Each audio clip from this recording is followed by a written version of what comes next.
आज है संडे फंडे और ये देखो डिनर की प्लेट एकदम खाली है।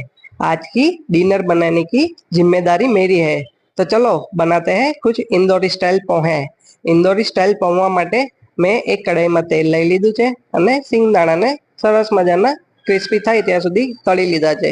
એ પછી એમાં મરચા, ડુંગળી અને કઢાઈ પત્તા નાખીને થોડી વાર માટે હલાવી લીધા છે। હલ્દી નાખીને એને પીળો કલર આવે પછી મીઠું, ખાંડ, લીંબુ દરેક વસ્તુ નાખીને થોડી વાર માટે પકાવી લીધા છે। સરસ મજાની ગ્રેવી થઈ જાય એટલે બોઇલ કરેલા પોટેટો એડ કરી દીધા છે।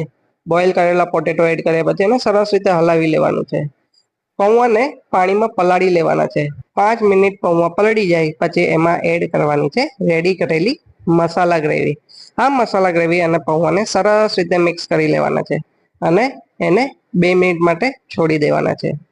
એક બોઇલરમાં એટલે ઢોકળા બનાવવાવાળા બોઇલરમાં પાણી નાખીને જાળીવાળી પ્લેટમાં પૌવા રાખીને એને 10 થી 12 મિનિટ સુધી બોઇલ થવા દેવાના છે। અમારા વડોદરામાં પૌવાને સેવસળ સાથે પણ ખાવામાં આવે છે અને બહુ જ ટેસ્ટી લાગે છે।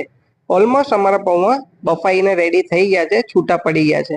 પૌવાને એક બાઉલમાં લઈ લેવાના છે પછી એમાં એડ કરવાનું છે ડુંગળી અને બારીક સમારેલા ગાજર, છીણેલું બીટ અને લીંબુનો રસ અને જીરાવન મસાલો એડ કરીને સરસ રીતે હલાવી લેવાનું છે।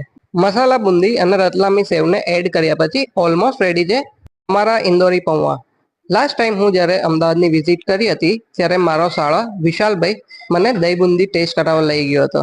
તો દહીં બુંદી બનાવવા માટે અમે મોડું દહીં લીધું છે, એમાં ખાંડ એડ કરી છે, એમાં એડ કરી છે મસાલા બુંદી અને ક્રશ બીટ। તો ઓલમોસ્ટ રેડી થઈ ગઈ છે અમારી દહીં બુંદી। દહીં બુંદી જોવામાં એકદમ પિંક કલરની લાગે છે અને ખાવામાં એનાથી પણ વધારે ટેસ્ટી।